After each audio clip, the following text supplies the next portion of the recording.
Hello everyone and welcome back to our YouTube channel Savvy Forensics। So friends, आज के इस video में हम बात करने वाले हैं एक एग्ज़ाम के बारे में जो आपका basically fact and fact plus के नाम से जाना जाता है। फैक्ट की फुल फॉर्म होती है forensic aptitude and calibre test. So ये जो आपका एग्ज़ाम है फर्स्ट टाइम 2018 में हुआ था, देन 2019 में ये पैक्ट हो गया था और पैक्ट प्लस हो गया था। ठीक है, तो ये F की जगह पर P हो गया था क्योंकि वहाँ पर आपका सिर्फ साइकोलॉजी वाला पूछा गया था। और अब ये 2022 में हो रहा है जहाँ पर आपके जितने भी फोरेंसिक साइंस के कैंडिडेट्स हैं वो सभी इसमें एलिजिबल होंगे। ये जो आपका एग्ज़ाम रहता है ये नेशनल फोरेंसिक साइंस यूनिवर्सिटी के द्वारा कंडक्ट करवाया जाता है, जो कि आपका दिल्ली बेस्ड जो कैंपस है LNJN NICFS वो इसको ऑर्गेनाइज करते हैं। ठीक है, अभी इसमें क्या रहता है, किस तरह से ये बेनिफिशियल है आपके लिए, सब कुछ अभी हम जानेंगे। बाकी उससे पहले हम ये समझ लेते हैं कि इसके इंपॉर्टेंट डेट्स क्या हैं। बाकी हो सकता है आप सभी को ये सब कुछ पता हो पहले से, पर फिर भी जिनको नहीं पता है तो उनके लिए एक बार इस चीज़ को यहाँ पर देख लेते हैं। सो इसका जो ऑनलाइन एप्लीकेशन है ये 7 फेब से स्टार्ट हुआ है और इसका जो लास्ट डेट है वो आपकी 21 फेब है। तो ये आपका डेट्स हैं, इसका थोड़ा सा खास ख्याल रखिएगा। जो इसका एडमिट कार्ड है वो आपको वेबसाइट पर 4 मार्च को अवेलेबल हो जाएगा। और ये जो आपका एग्ज़ाम होगा date of fact and fact plus, ये आपका 20 मार्च को आपका एग्ज़ाम होना है, जो कि आपका संडे का दिन है। अब इसकी जो आंसर की है और जो क्वेश्चंस बेसिकली हैं, issue of questions and answer की, वो आपके एग्ज़ाम के बाद दिखाए जाएंगे। अब कब आएंगे वो एग्जैक्ट डेट यहाँ पर नहीं बताई है, बट हाँ 20 मार्च के बाद में ही आपका जो आंसर की है वो डिक्लेयर कर दी जाएगी। उसके बाद में इसका जो फाइनल रिजल्ट है वो रिजल्ट आपका आ जाएगा 27 मार्च को। तो काफ़ी ज़्यादा ये फास्ट प्रोसीजर हो रहा है और ये काफ़ी अच्छी न्यूज़ भी है आप सभी के लिए। 20 मार्च को आप एग्ज़ाम दे के आएंगे और 27 तक आपका रिजल्ट भी आ जाएगा और 20 से लेकर के 27 के बीच में किसी भी दिन आपकी आंसर की आ जाएगी। फिर आप उसको चैलेंज करना चाहे तो आप चैलेंज भी कर सकते हैं। देन जो फाइनल आंसर की रहती है वो भी अपलोड कर दी जाएगी। ठीक है, तो ये कुछ आपकी डेट्स हैं, इनका खास ख्याल रखिएगा। 7 फेब से आपका ऑनलाइन एप्लीकेशन स्टार्ट हो चुका है और लास्ट डेट है 21 फेब। ठीक है, अब आगे चलते हैं और इसको देख लेते हैं बेसिकली। सो ये आप इसको पढ़ सकते हैं कि ये क्या है। सो मैं आपको रफली बता देती हूँ कि जो फोरेंसिक साइंस लेबोरेटरीज़ रहती हैं तो वहाँ पर काफ़ी शॉर्टेज होती है, ये आप सभी को पता है। जो आपके ऑफिशियल्स होते हैं उनकी वहाँ पर बहुत ज़्यादा शॉर्टेज है और जो वहाँ पे केसेस हैं उनकी पेंडेंसी बहुत ज़्यादा है। तो उस पेंडेंसी को ख़त्म करने के लिए ये जो आपके वैकेंसीज़ निकाली गई हैं ये आपके कॉन्ट्रैक्ट बेस पर इन वैकेंसीज़ को निकाला गया है। तो पहला डाउट तो आप ये क्लियर कर लीजिए कि ये जो वैकेंसीज़ हैं आपकी परमानेंट नहीं है, ये वैकेंसीज़ आपकी कंप्लीटली कॉन्ट्रैक्ट बेस पर हैं। और ये जो आपका fact and fact plus exam होता है ये ऑल इंडिया लेवल पे है, जहाँ पर इंडिया के जितने भी स्टेट्स हैं हर जगह के कैंडिडेट्स इस एग्ज़ाम में अप्लाई कर सकते हैं और ये एग्ज़ाम दे सकते हैं। ठीक है, और बाकी सबसे पहले तो मैंने आपको बता ही दिया है कि ये एग्ज़ाम फर्स्ट टाइम जो है आपका 2018 में इंट्रोड्यूस हुआ था। अब यहाँ पर बात कर लेते हैं कि ये बेसिकली फैक्ट और फैक्ट प्लस में क्या डिफरेंस है। तो जो फैक्ट है एग्ज़ाम, इसके लिए बेसिक एग्जामिनेशन आपका होना चाहिए पोस्ट ग्रेजुएशन। तो जितने भी स्टूडेंट्स का पोस्ट ग्रेजुएशन यानी कि masters in forensic science complete हो चुका है या फिर अपने 4th सेमेस्टर में हैं तो वो लोग इसके लिए फैक्ट के लिए अप्लाई कर सकते हैं। अब फैक्ट प्लस की बात करें तो फैक्ट प्लस जो है एडवांस्ड लेवल का एग्ज़ाम है, जहां पर वो कैंडिडेट्स जो पोस्ट ग्रेजुएशन यानी कि मास्टर्स अपना जो है फोरेंसिक साइंस में वो कंप्लीट कर चुके हैं और उसके साथ साथ उन्होंने नेट, गेट या फिर GPAT का एग्ज़ाम दे रखा है। बेसिकली जो फोरेंसिक साइंस के लिए एग्ज़ाम रहता है वो आपका नेट में ही होता है। जो UGC नेट कंडक्ट होता है उसमें आपका फोरेंसिक साइंस का जो पेपर होता है, तो नेट अगर फोरेंसिक साइंस से आपने क्लियर कर रखा है तो आप फैक्ट प्लस के लिए अप्लाई कर सकते हैं। अब यहाँ पर एक चीज़ और है कि जो नेट है तो नेट JRF होना क्या कंपलसरी है, तो ऐसा इसमें कहीं भी नहीं बताया गया है कि नेट JRF होना कंपलसरी है या नहीं है। अगर आप सिर्फ नेट क्वालिफाइड भी हैं यानी कि नेट जो आपका लेक्चरशिप के लिए रहता है वो आप क्लियर कर चुके हैं तो भी आप फैक्ट प्लस के लिए अप्लाई कर सकते हैं। तो फैक्ट और फैक्ट प्लस में उम्मीद करती हूँ डिफरेंस समझ में आया होगा। तो जितने भी कैंडिडेट्स ने सिर्फ अपना मास्टर्स कंप्लीट कर लिया है तो वो फैक्ट के लिए अप्लाई करेंगे और जो भी कैंडिडेट्स मास्टर्स कंप्लीट करने के साथ साथ नेट भी वो क्लियर कर चुके हैं तो वो लोग फैक्ट प्लस के लिए अप्लाई करेंगे। ठीक है, अब आगे चलते हैं। अब यहाँ पर जो आपका बेसिकली ये एग्ज़ाम रहता है, ये किस तरह का, ये क्वेश्चन पेपर किस तरह का आता है। तो जो आपका एग्ज़ाम रहता है बेसिकली 2 सेक्शन में डिवाइड किया जाता है, section A and section B. ठीक है, 2 घंटे का ये पूरा पेपर होता है, 2 आवर्स की ड्यूरेशन रहती है, जहाँ पर आपको टोटल 120 क्वेश्चंस करने होते हैं। ये जो आपका क्वेश्चन पेपर होता है कंप्लीटली एमसीक्यू बेस्ड, यानी कि मल्टीपल चॉइस क्वेश्चंस रहते हैं यहाँ पर। इसमें आपके एक क्वेश्चन के 4 ऑप्शंस होते हैं और उसमें से आपको करेक्ट आंसर को चूज़ करना होता है। अब जो आपका सेक्शन ए और सेक्शन बी है, इसको देख लेते हैं कि इसमें क्या क्या है।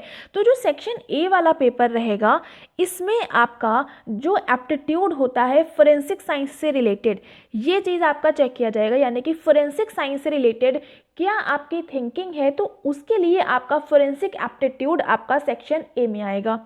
सेक्शन बी की बात करें तो सेक्शन बी जो है वो 4 कैटेगरी में क्लासिफाई किया गया है। 4 कौन कौन सी हैं? पहला तो है आपका forensic physical sciences. Physical sciences के अंदर आपका बैलिस्टिक्स, डॉक्यूमेंट और फिजिक्स, ये तीनों आते हैं। दूसरा है आपका बायोलॉजिकल साइंसेस। तो बायोलॉजिकल साइंसेस के अंदर आपका सीरोलॉजी एंड डीएनए, ये 2 चीज़ें आ गई। तीसरा है आपका केमिकल साइंसेस। तो केमिकल साइंसेस के अंदर आपका toxicology, chemistry, narcotics and explosives. और चौथा जो है वो है आपका साइबर फोरेंसिक्स। तो साइबर फोरेंसिक्स के अंदर आता है आपका मोबाइल फोरेंसिक्स, ऑडियो वीडियो और इसके जो भी सब डिविजन्स होते होंगे वो सारा आपका साइबर के अंदर आ जाता है।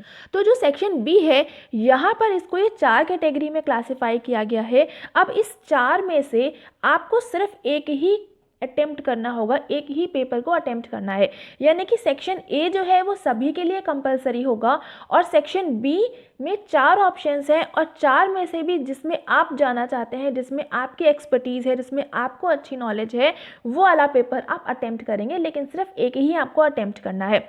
अब यहाँ पर एक चीज़ और कि जो सेक्शन ए है और सेक्शन बी है, तो इसमें क्वेश्चंस कितने कितने आएंगे। तो टोटल तो मैंने बता दिया कि आपको 120 क्वेश्चंस पूछे जाएंगे, लेकिन जो सेक्शन ए है यहाँ से आपके 50 क्वेश्चंस आएंगे और सेक्शन बी जो है यहाँ से आपके 70 क्वेश्चंस आएंगे। तो टोटल हो जाते हैं आपके 120 क्वेश्चंस। अब यहाँ पर इस एग्ज़ाम के एक बेनिफिट आपका बहुत अच्छा है कि जैसे आपके नेट के एग्ज़ाम में कोई नेगेटिव मार्किंग नहीं होती है, वैसे ही इस एग्ज़ाम में भी कोई भी नेगेटिव मार्किंग नहीं होगी। There will be no negative marking.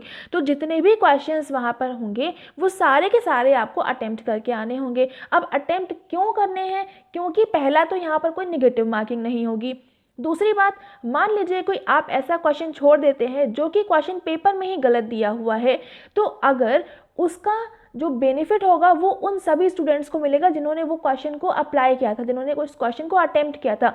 लेकिन जितने भी कैंडिडेट्स उस क्वेश्चन को अटेम्प्ट नहीं करेंगे तो उस क्वेश्चन का बेनिफिट उनको नहीं दिया जाएगा। तो इसीलिए मैं कह रही हूँ कि जितने भी क्वेश्चंस यहाँ पर आपको पूछे जाएंगे आपके पेपर में, वो सारे ही क्वेश्चंस आपको करके आने होंगे। अब यहाँ पर इसके हम एलिजिबिलिटी क्राइटेरिया की बात कर लेते हैं। तो बेसिकली पहला तो ये है कि आपको इंडियन होना चाहिए। बाकी जो आपकी एजुकेशन क्वालिफिकेशंस हैं उसको अभी हम देखेंगे। और जो आपका यूजीसी नेट है, सीएसआईआर है, गेट है, ये सारे जो एग्जाम्स होते हैं, तो इनमें से कोई एक आपका क्लियर होना चाहिए फैक्ट प्लस को देने के लिए। और सबसे अच्छी बात है कि यहाँ पर कोई भी अपर एज लिमिट नहीं मांगी गई है, तो आप किसी भी एज के हो, आप सभी लोग इसके लिए अप्लाई कर सकते हैं। ठीक है, अब यहाँ पर इसकी जो एजुकेशन क्वालिफिकेशंस है वो देख लेते हैं। तो यहाँ पर एक चीज़ आप नोटिस करिएगा, सबसे ऊपर जो आपका पहला वाला है यहाँ पर आपकी क्वालिफिकेशन डिग्री है। इस वाले सेक्शन में जो ग्रेजुएशन लेवल पर सब्जेक्ट होना चाहिए और यहाँ पर आपका नेट जो है वो किस सब्जेक्ट से होना चाहिए। ये चीज़ इस सीक्वेंस में लिखी है तो इसको थोड़ा सा ध्यान रखेंगे, ताकि अब क्यों बाद में ये सारी चीज़ें लिखी नहीं है तो इसलिए थोड़ा सा इसको ध्यान में रखिएगा। अब यहाँ पर हम बात करें, सबसे पहला जो आपका फोरेंसिक फिजिकल साइंसेज है, फोरेंसिक फिजिक्स के लिए अगर हम देखें तो बाकी सारे सब्जेक्ट आप देख लीजिएगा, यहाँ पर हम सिर्फ फोरेंसिक साइंस को डिस्कस करेंगे।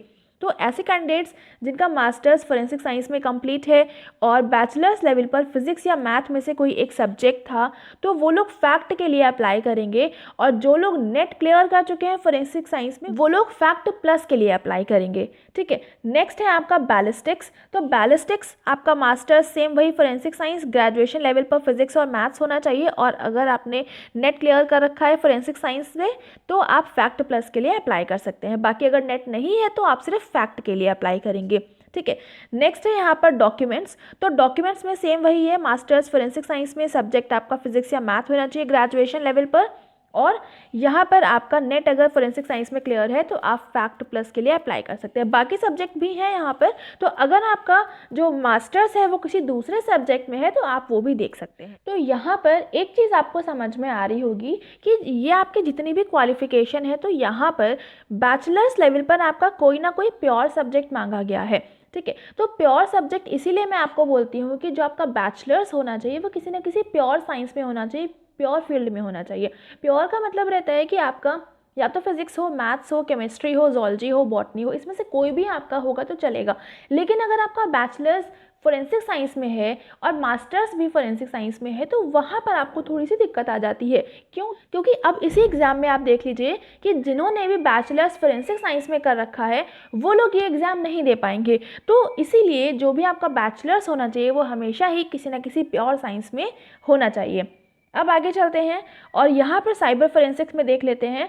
सो बेसिकली साइबर फोरेंसिक में आपका मास्टर्स अगर फोरेंसिक साइंस में है तो आप फैक्ट के लिए अप्लाई कर सकते हैं। यहाँ पर कोई भी ग्रेजुएशन लेवल पर सब्जेक्ट की डिमांड नहीं करी गई है। और अगर आपका नेट क्लियर है फोरेंसिक साइंस में तो आप फैक्ट प्लस के लिए भी अप्लाई कर सकते हैं, ठीक है। इतना हो गया। अब आगे चलते हैं। अब यहाँ पर बेसिकली फोरेंसिक साइंस के अलावा और भी सब्जेक्ट्स हैं, तो अगर आपने वो कर रखा है तो आप उसको देख लीजिएगा।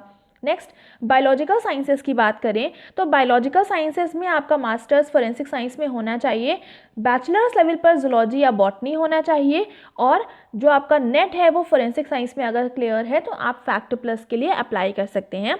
नेक्स्ट अगर हम बात करें केमिकल साइंसेस की, तो केमिकल साइंसेस में मास्टर्स अगर आपका फोरेंसिक साइंस में है तो और आपके पास ग्रेजुएशन लेवल पर केमिस्ट्री सब्जेक्ट है और आपका नेट जो है वो फोरेंसिक साइंस से क्लियर है तो आप fact and fact plus apply कर सकते हैं। बेसिकली नेट अगर क्लियर है तो फैक्ट प्लस, नेट क्लियर नहीं है तो फैक्ट अप्लाई करेंगे। तो यहाँ पर आपके काफ़ी सारे डाउट्स हैं वो मैं आपको क्लियर कर देती हूँ। जैसे कि आपका बैचलर्स रहता है तो बैचलर्स में जनरली आपके 3 सब्जेक्ट्स रहते हैं। जैसे अगर मैं अपनी बात करूँ तो मेरा जो बैचलर्स था तो उसमें 3 सब्जेक्ट थे, जूलॉजी, बॉटनी एंड केमिस्ट्री। तो अब मेरे पास 3 सब्जेक्ट हैं तो मैं जहाँ पर भी केमिस्ट्री, जहाँ भी जूलॉजी या बॉटनी की डिमांड करी गई है तो मैं उन सब के लिए अप्लाई कर सकती हूँ। तो अगर आपके पास इसी तरह का कोई भी कॉम्बिनेशन है तो जो भी सब्जेक्ट्स की डिमांड करी गई है तो आप उनके लिए यहाँ पर आराम से अप्लाई कर सकते हैं, क्योंकि वो तीनों ही सब्जेक्ट आपके पास रहते हैं।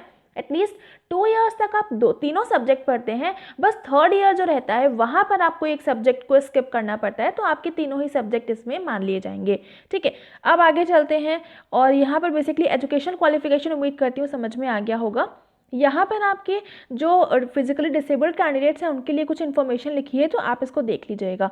अब यहाँ पर बेसिकली एग्ज़ाम का जो टाइमिंग है, डेट तो मैंने बता दी कि 28 मार्च को आपका एग्ज़ाम होगा। टाइमिंग दोनों की ही सेम है, फैक्ट और फैक्ट प्लस मॉर्निंग में होगा। 10:30 to 12:30 तक आपका ये एग्ज़ाम होगा, 2 आवर्स की ड्यूरेशन है। दोनों का ही टाइमिंग सेम है, आपका कोई भी डिफरेंस नहीं है। अब यहाँ पर जो आपका क्वेश्चन पेपर में कितने क्वेश्चंस आएंगे किस किस तरह से, तो वो यहाँ पर डिस्ट्रीब्यूशन जो मैं आपको बता चुकी हूँ ऑलरेडी, वही वाला डिस्ट्रीब्यूशन यहाँ पर आपका लिखा है। आप देख सकते हैं कि सेक्शन ए में 50 क्वेश्चंस, सेक्शन बी में 70 क्वेश्चंस, 4 सेक्शन होंगे और उसमें से आपको कोई भी 1 ही अटेम्प्ट करना है। 4 पेपर में से सिर्फ एक सब्जेक्ट को ही आपको अटेम्प्ट करना है और टोटल क्वेश्चन हैं आपके 120। अब यहाँ पर आपका बेसिकली कुछ इन्फॉर्मेशन दे रखी है कि आपका नेगेटिव मार्किंग नहीं, वो तो मैं आपको बता ही चुकी हूँ। हर एक क्वेश्चन के लिए 1 ही मार्क होगा, यानी कि जो आपका टोटल क्वेश्चन पेपर बन जाएगा वो टोटल मार्क्स जो होंगे उसके वो 120 मार्क्स होंगे। उसके अलावा यहाँ पर कुछ आपका मिनिमम क्राइटेरिया बता रखा है कि each candidate must individually obtain 50% और more marks in each section, यानी कि सेक्शन ए में आपको 50% लाने होंगे और सेक्शन बी में आपको 50% लाने होंगे, यानी कि दोनों ही सेक्शन में आपको सेपरेटली 50-50% लाने होंगे।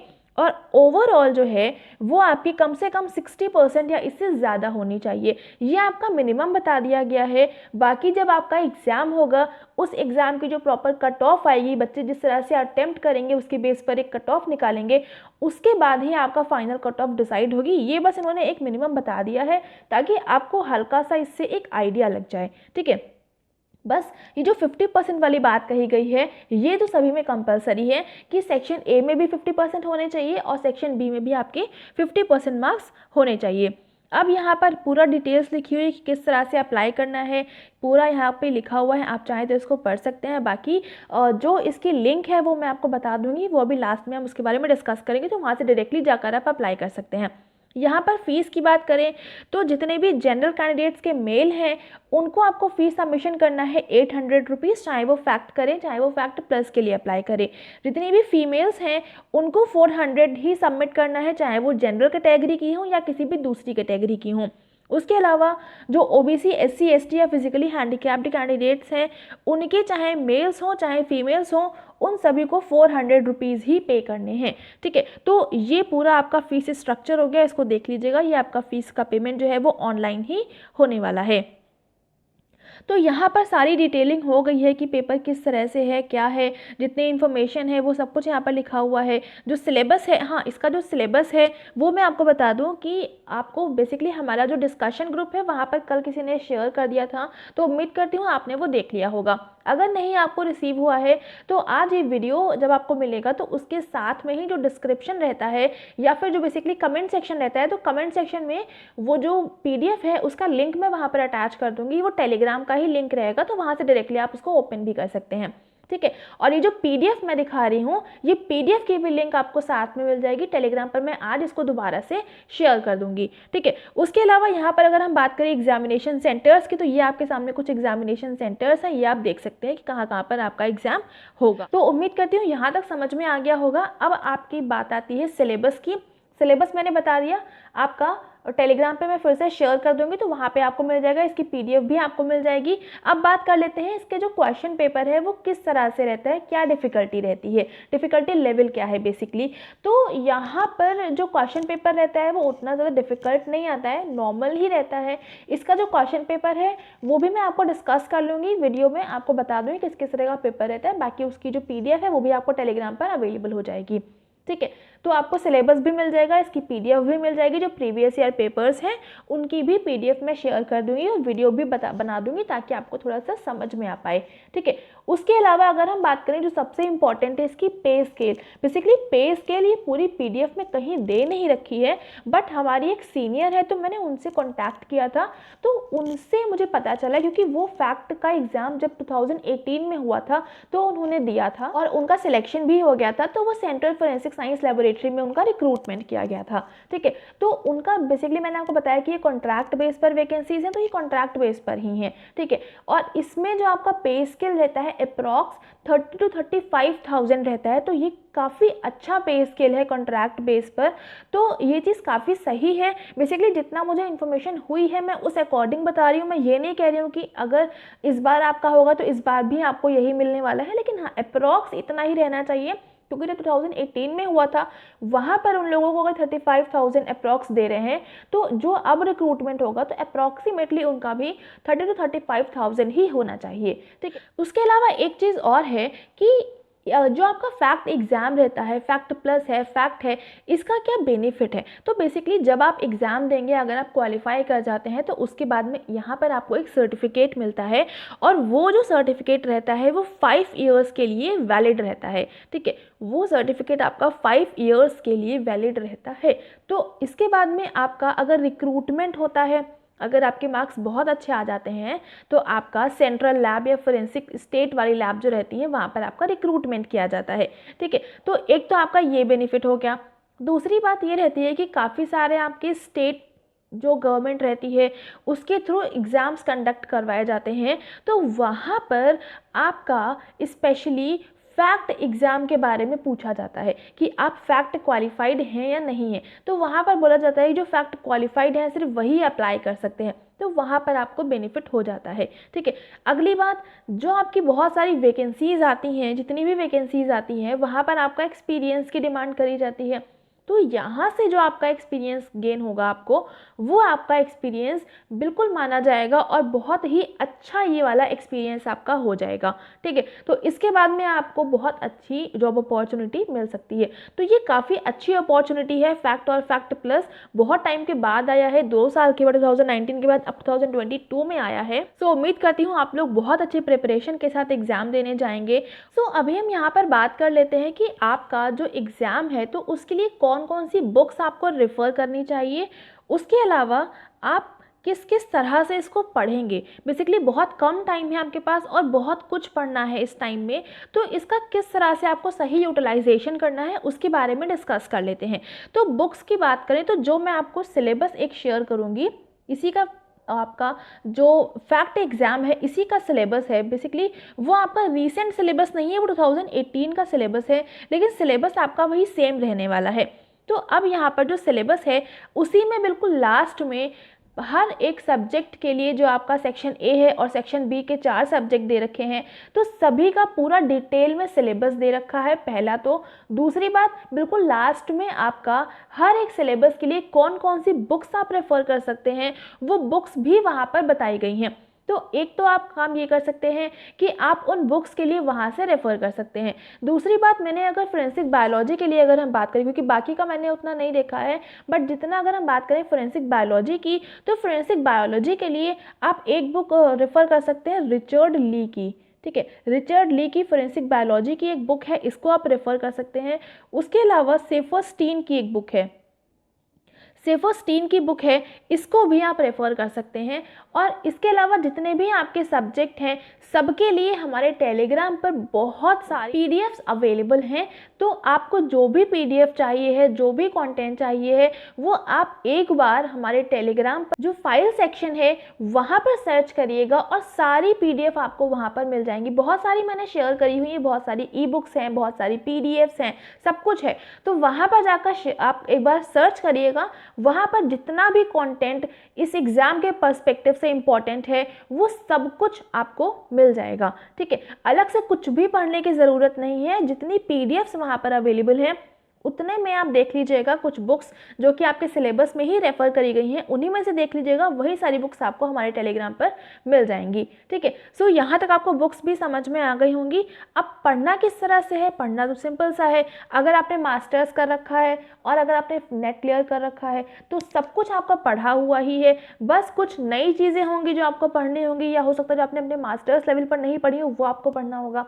तो एक दिन में भी अगर 4 से 5 टॉपिक आप कंप्लीट कर लेते हैं तो आराम से आपके एग्जाम तक आपकी बहुत अच्छी प्रिपरेशन हो जाएगी। ठीक है, सो ये पूरा का पूरा डिटेलिंग थी। उम्मीद करती हूँ यहाँ तक आपको समझ में आ गया होगा बुक्स वगैरह का। तो यहाँ पर जितनी भी इन्फॉर्मेशन थी वो सब कुछ मैंने यहाँ पर आपको बता दिया है। उम्मीद करती हूँ समझ में आया होगा। बाकी फिर भी अगर आपको कुछ डाउट रह जाता है तो एक काम कर सकते हैं आप, यहाँ पर ये कॉन्टैक्ट नंबर दिया रखा है, टेलीफोन नंबर है, इस पर आप कॉन्टैक्ट कर सकते हैं। ये ऐसा नहीं है कि ये रिसीव नहीं करते हैं, ये नंबर रिसीव हो जाता है, तो आप लोग इस पर कांटेक्ट कर सकते हैं।